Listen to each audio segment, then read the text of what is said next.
Hello Aquarius, welcome to the Plaid Sheep Oracle. So I think, Aquarius, that you have been trying to figure something out, make a decision, find clarity, perhaps about your way forward. Something has been occupying your mind. You've been puzzling and puzzling and puzzling until your puzzler is sore. And the very direct advice out of the gate is distance. Getting distance. And this has perhaps a whole variety of meanings. Distance in every possible way may be appropriate.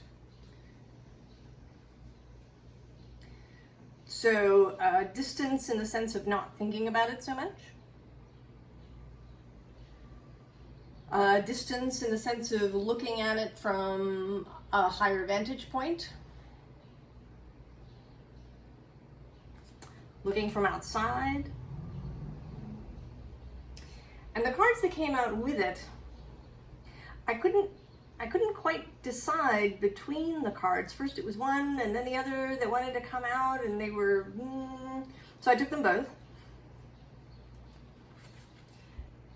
And they were coming out together. The Sybil, the Oracle, and then the Morgan. And she's coming through in a very Queen of Swords way. So both the ability to see, to have a kind of neutral sight of foresight.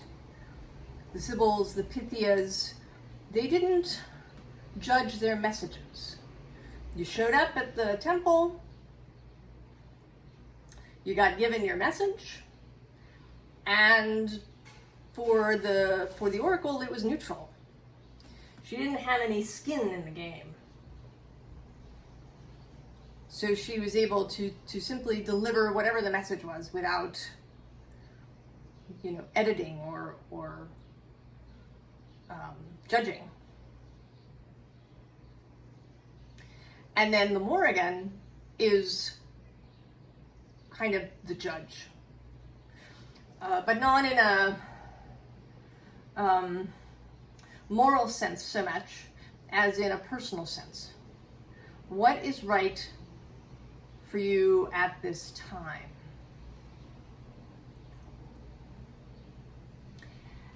And the you can be broad.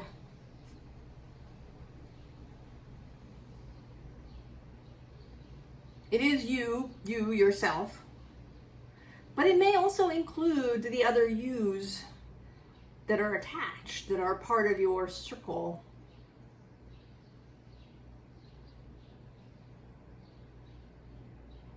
Because in some sense, what is right and appropriate and good for you is going to be good for other people, because that kind of thing ripples out.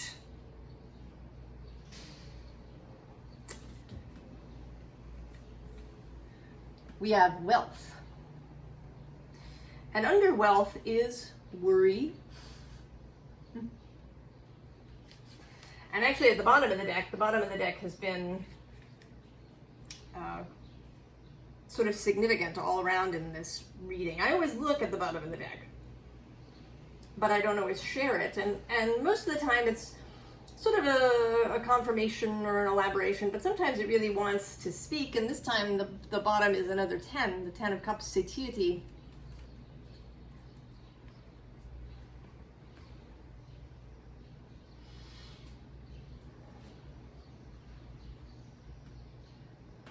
And it may be that you have felt these things were actually distance beyond your grasp.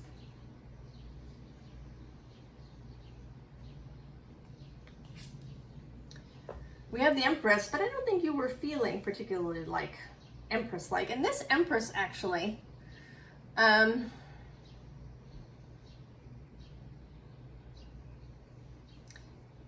she seems, you know, there's this two-dimensional quality to her today, you know, looking like a queen in a playing card deck.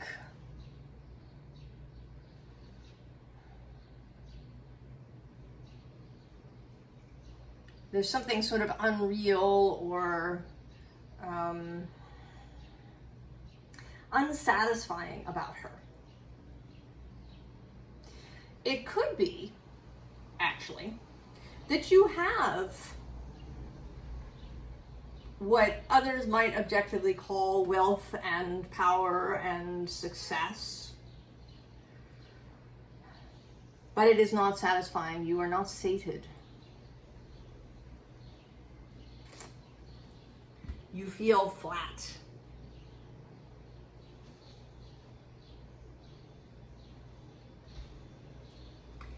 And then we get this Six of Swords, which today is all about that word science on the bottom.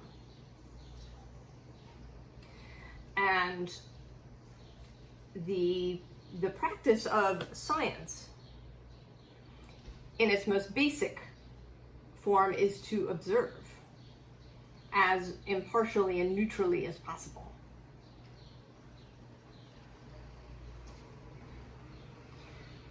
So there's something about, right, the getting distance, examining your assumptions. What are your assumptions about the situation, or about your ability to act within the situation, or perhaps what is possible?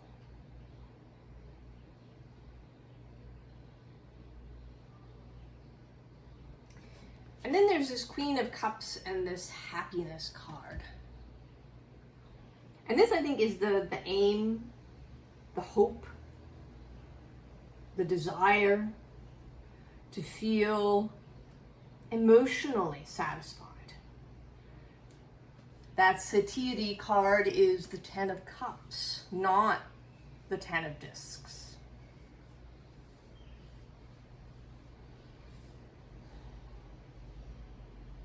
It's a sense of emotional satisfaction that is the desire.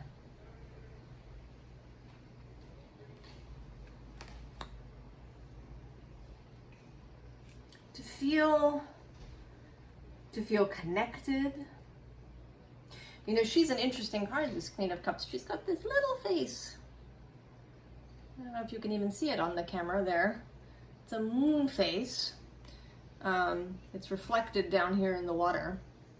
But her being is all, right, this flow, this water, this movement.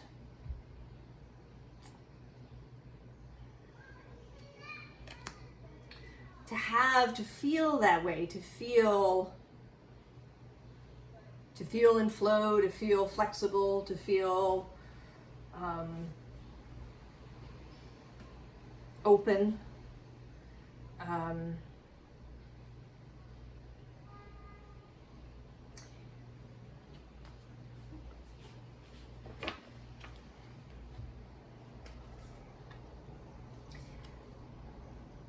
So this council of all beings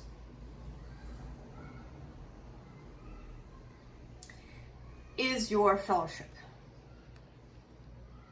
Both the non-physical and all of those beings who are not I don't want to say not connected, because they're connected, but they're trees and flowers and animals and stars and all of that, which is connected to you, but beyond you, not really dependent on you in any way, if we want to say that. So, and also who don't have skin in the game as much. I mean, your fellowship has a little bit of skin in the game. You came into this experience together. You chose the body, and they chose to be in non-physical and there to, you know, guide you and give you information and support and these sorts of things. So you do together have a kind of aim, but it isn't so rigid.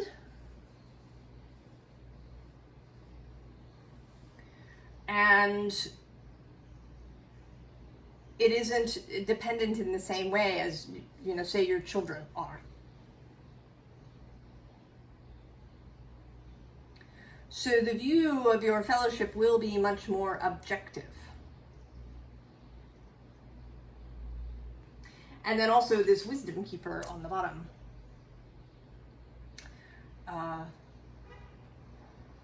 This sense of someone who will tell you the truth, even if maybe you don't want to hear it.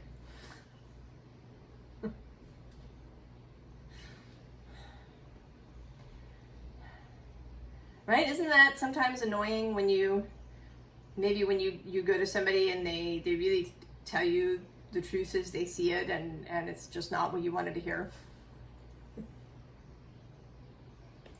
But below that is the Ace of Water. So this truth-telling that is available is meant in the most loving way.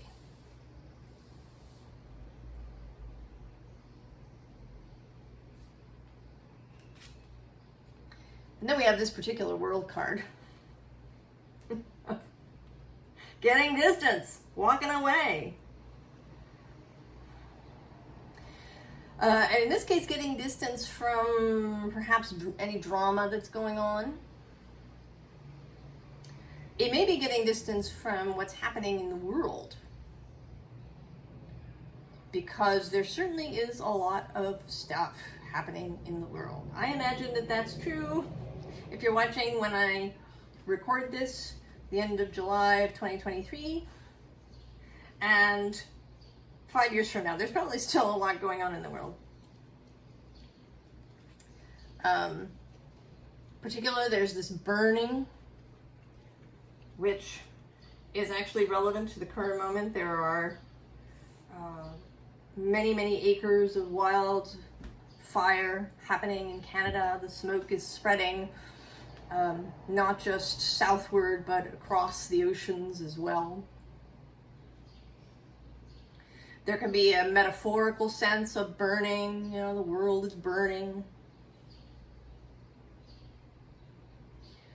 So getting distance from that. Not doom scrolling, maybe going for a week without reading any newspaper articles. I was thinking the other day that when we all got paper newspapers, and some people in my building still do, there's a handful of people who get a newspaper delivered. There were things on the front page. A newspaper did have some ability to direct your attention. There were things on the front page. You know, what page they put something on. But that was the limit. You could, you know, I certainly knew people who read the paper kind of from cover to cover. You know, maybe they skipped articles that really held no interest for them. But they went through it page by page, seeing what was there. Now that it's all online, those publications have much more power to direct what it is that you read. right? Not just what's on the homepage, but, you know, most read articles, most emailed articles, stuff coming up to the surface that gets a lot of clicks.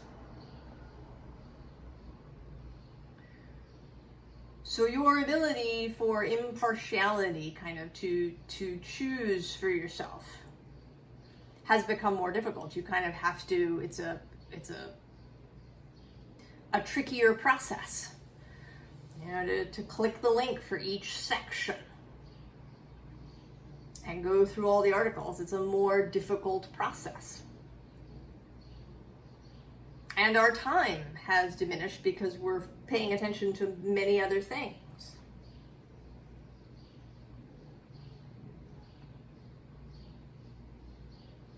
So figuring out how to get distance from those kinds of things. Then we have this goddess of water, and this feels like emotional distance. Removing yourself,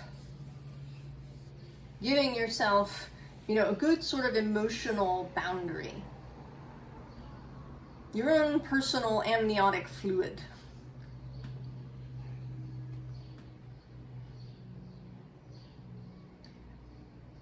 That filters out, keeps stuff out. And that may be some sort of spiritual practice that you do. And this may be particularly important if you are particularly if you're empathic. And there's empathic and then there's highly sensitive, and the two things are not the same.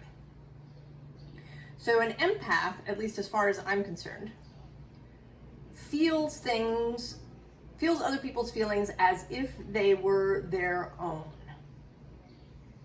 So if I was an empath and I ran into somebody who was feeling really sad, I would actually feel sad.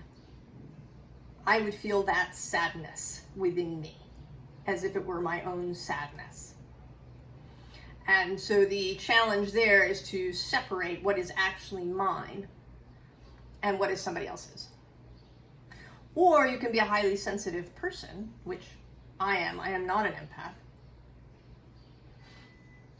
Where you are really aware of other people's feelings. They're kind of in your face, but you know they're not yours. You have a sort of a greater capacity, and your issue is filtering them out. Because even if you're not feeling them as if they were yours, there's still that in your face quality means that you may be expending a lot of energy to keep them out of your face.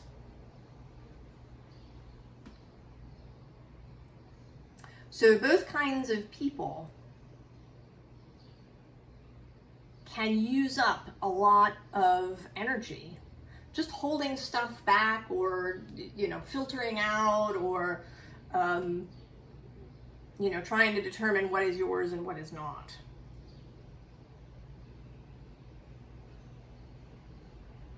And if you're an HSP, there's other stuff too. There may be noise and light, particularly other actual physical sensations, cold, heat, that you feel more acutely and more intensely. And that too can be enervating. So separating yourself in whatever way you can. That may mean, you know, attending fewer events. It may mean keeping away from certain people.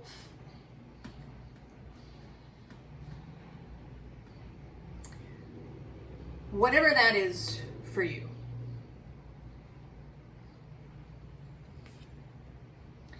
And then there's this messenger of fire. And this has the quality of sort of seeing from a distance, seeing from the outside. Looking at a situation as if you were a stranger to it. right? You're an alien, you've just come from somewhere, and you are observing it from the outside.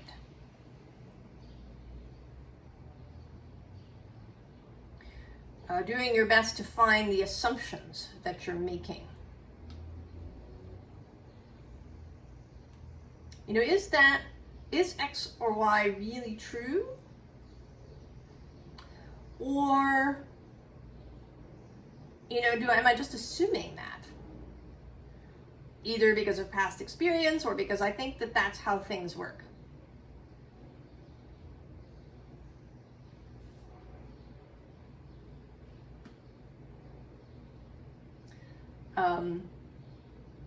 A scientific example, we had this notion that DNA was it was locked, you had it or you didn't have it. But we know now, and we'll probably know even more later, that genes can turn on and off. Also, we thought that the brain cells, once they died, that was it, that you couldn't get any new ones, but that's also not true. Or that you were stuck with your brain, but you know, now we have the concept of neuroplasticity. So there's things that you might have assumed were the way, right? This is just the way it is. And so I can't have X or Y can't occur because this is the way it is.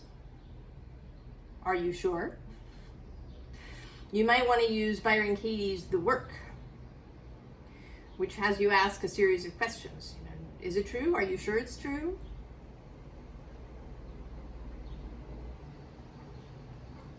Yeah. Reversing it, finding another way of looking at it. What if it's not true?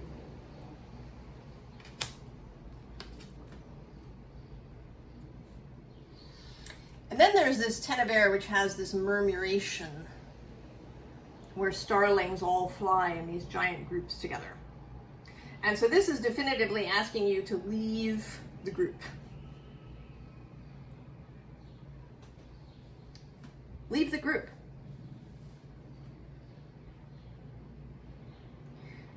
Not necessarily forever. I mean, maybe forever, you don't know.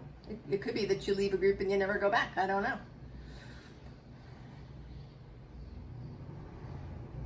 But leave, and maybe watch for a bit. What is it that the group is doing? How do you feel about it? Right? They're all going in this direction together. Do you like that direction? What's happening over there?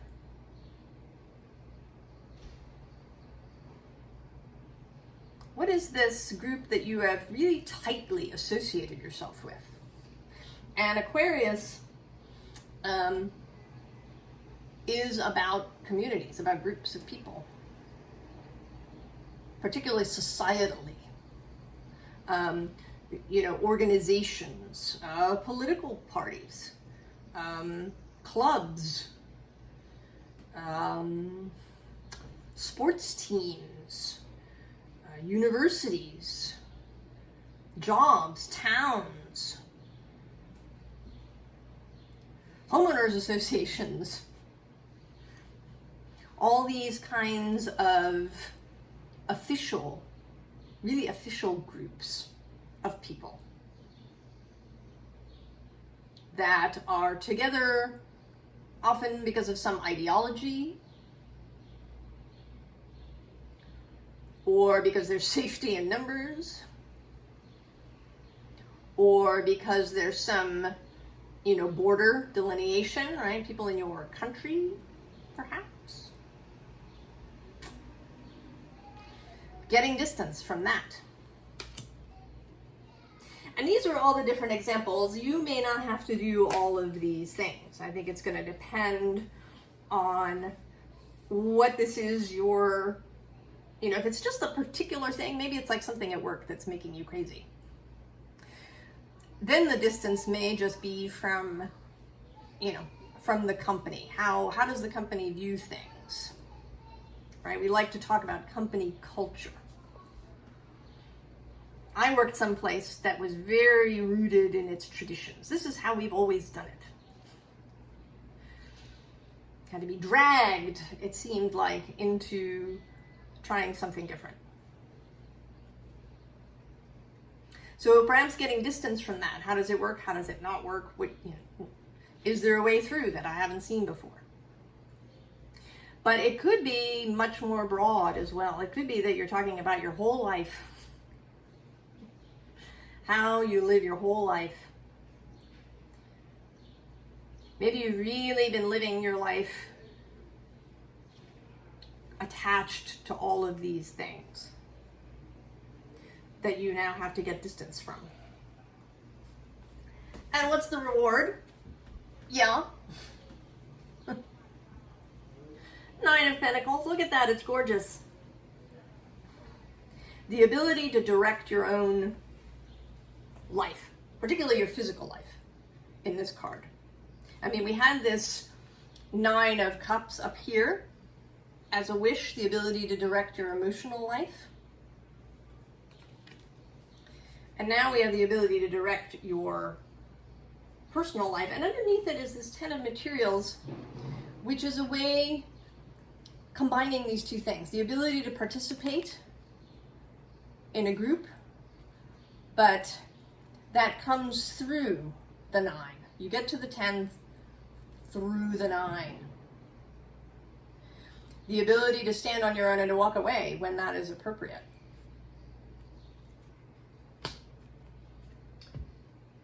And now we have these 4 major arcana. And they are major forces.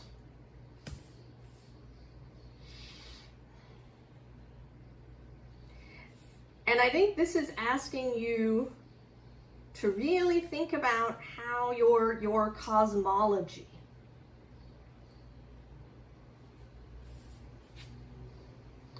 the Wheel of Fortune. How do you see that? What are your beliefs around the Wheel of Fortune on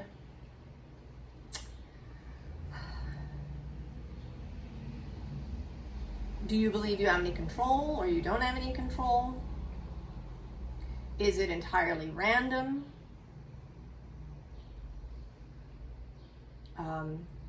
Is there care behind it? Does Source ever interfere? Law of attraction stuff. There's this idea that it's kind of absolutist, or that's one view of it, that it's absolutist. That you attract those things that are a match to you. And that's it, period. The only way that it's all, right, it's a kind of like an automatic, almost mechanized process. You can change your vibration, but until that happens, it's only this, period. And that's a kind of absolutist view of the of the Wheel of Fortune. But is it actually true? Or does Source, does your own soul, as, right, you are the source of all things. Is it actually not true? Can a miracle occur? Can something occur even if you're not in that vibrational space? As an example, perhaps you've heard of Anita Moorjani. She had this horrible cancer. Tumors the size of lemons. She was at death's door and slipped into a coma.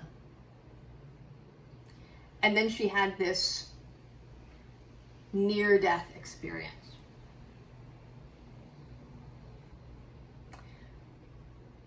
So, kind of what's that about? She kind of got a miracle. A little bit. This opportunity that doesn't really seem to have accorded with the vibration she had.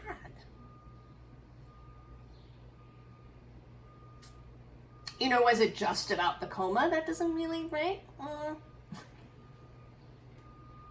don't know. You have to decide that for yourself. I'm not going to try and convince you one way or the other. But think about that. Think about how you think about these things. What are your assumptions there as well? And then we have the High Priestess and the Hierophant.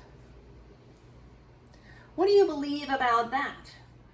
About your ability to receive, to know, to understand?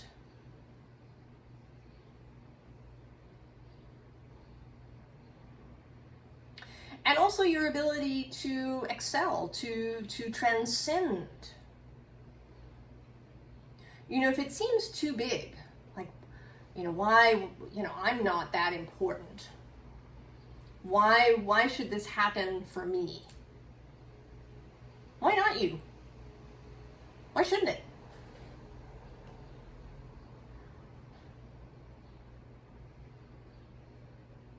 What is that belief about?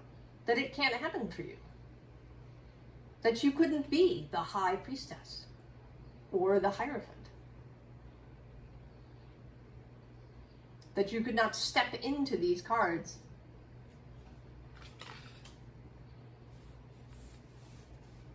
And then, of course, death. What are your beliefs about death?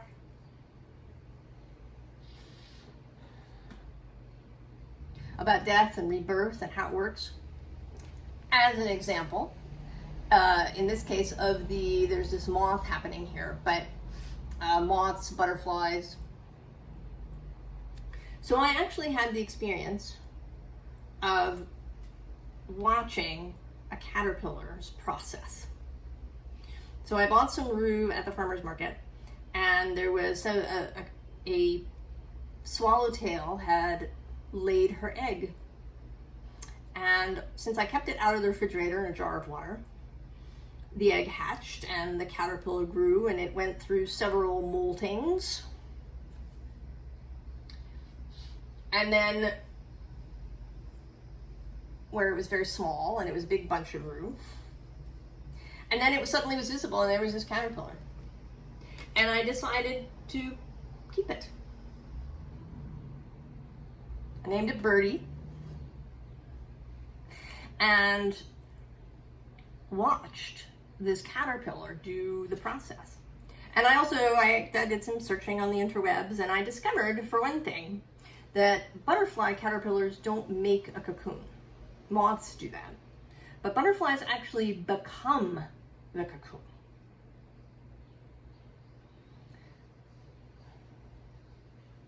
Their final molting results in this sealed skin.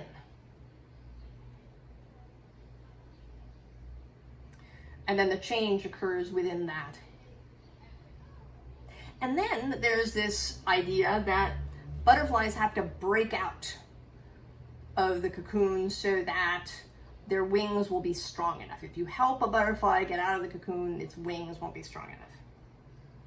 But this butterfly, I can say, was a female butterfly. She didn't break out. She slipped out. She made just a little hole at the top.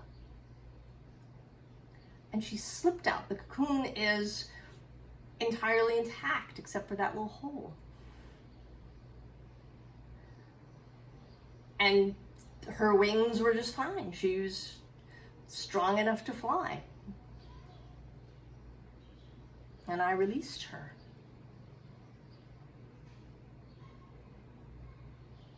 So what does that say about that metaphor? Metaphors can be really useful, but they also, they're not perfect, and they can bind you. How do you, what about all the metaphors we have for things? Examine that. How are these things keeping you locked in a particular space?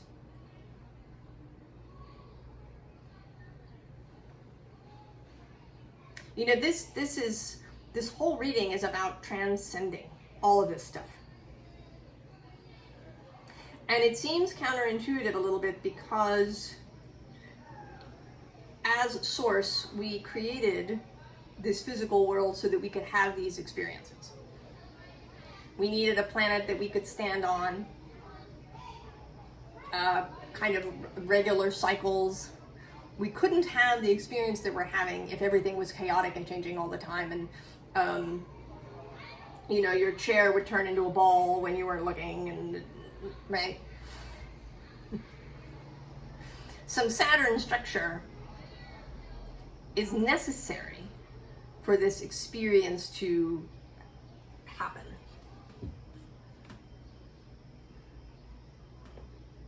But it's not an absolute. Even Saturn is not an absolute.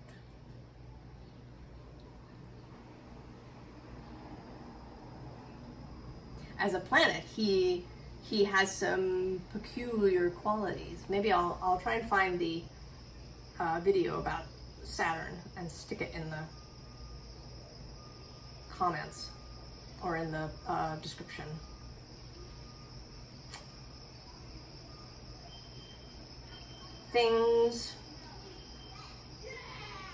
Things are not absolute. And I believe that in every generation there are people who transcend these absolutes, because that's our chosen experience in this lifetime. We've done other things. Maybe we are people who've had many human lifetimes, so that we've had all kinds of different experiences in different containers. And now we've come to transcend the container. And so we get the serpent who leaves the skin behind. And under the serpent is the dragon. And then the Grail Knight, which says romance, illusion, seeking the sacred. And then Merlin. And then, because I need to, the novice. So we are going to be, I think, new at this for a little bit. We have to retrain our mind.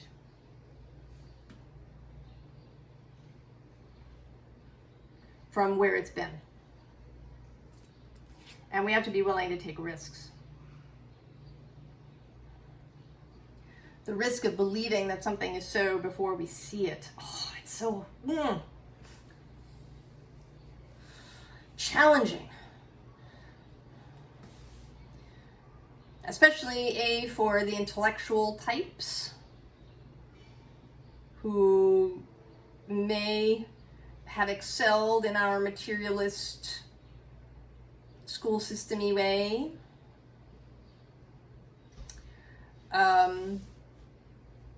Also fixed types.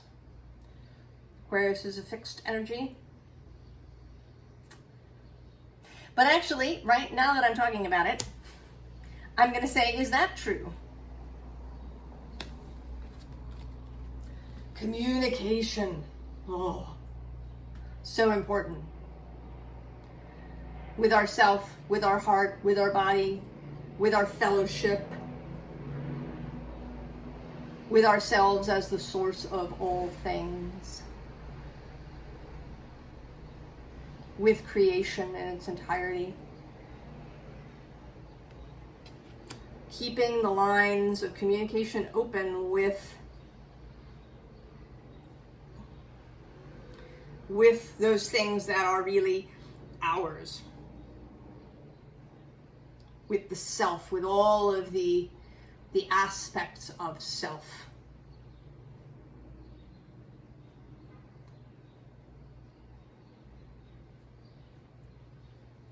We may be distancing ourselves from these things that are part of the container by keeping the lines of communication open to the infinite. And then B, which says luck, industriousness, and most importantly, sweet victory.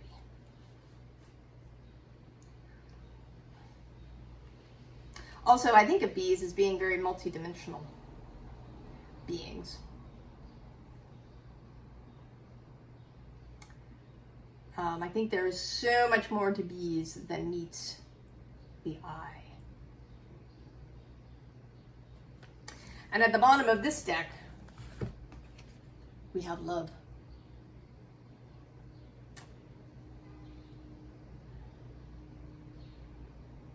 That basis. Doing things for the love of it. So not doing this exploration, this distancing, all of this, because we feel like we're supposed to, or we have to, or because it'll get us something that we want, but for the sheer love of it.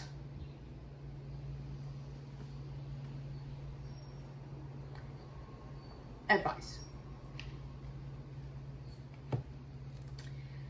At the top, we have this Seven of Pentacles, which I think is where some of us are at, or where we grew up at, right? Behind this cage, moving these pentacles around on wires. Having the structure, which serves a purpose. But at the bottom of this deck is your card, the Star. This is what lies beneath, what lies at the core.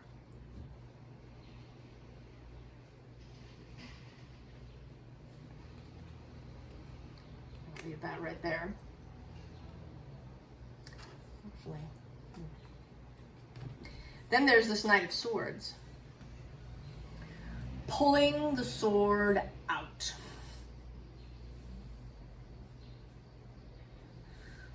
Pulling the sword out so that you can see it.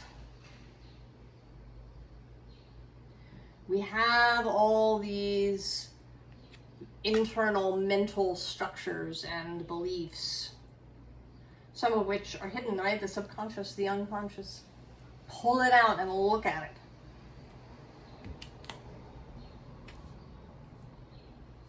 And then the Two of Cups. Do it with love. Love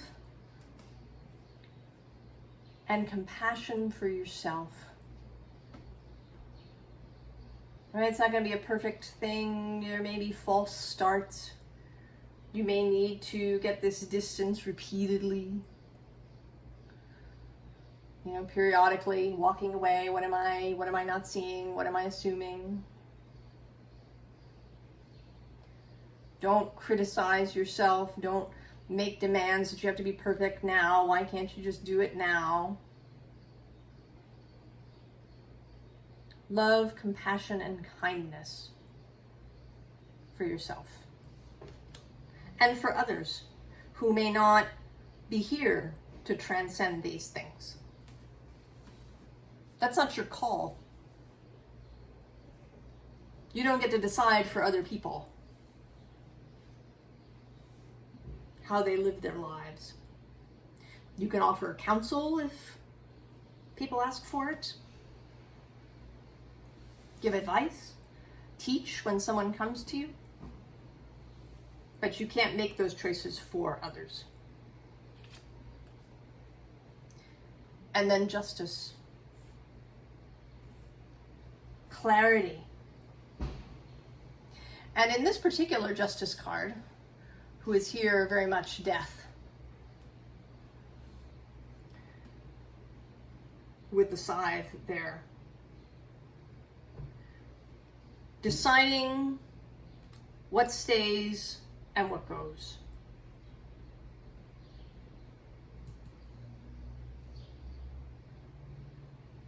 Discernment.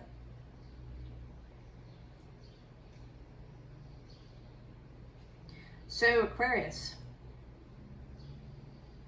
get some distance.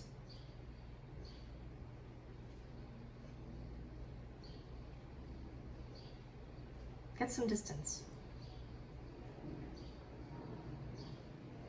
and question all of your assumptions about everything. Where do they come from? Where do the beliefs come from? Why do you have them? Do they serve you? What if it's something else?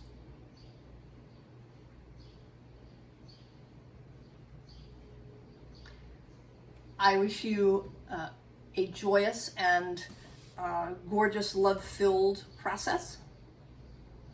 And I will see you next time. So long, Aquarius.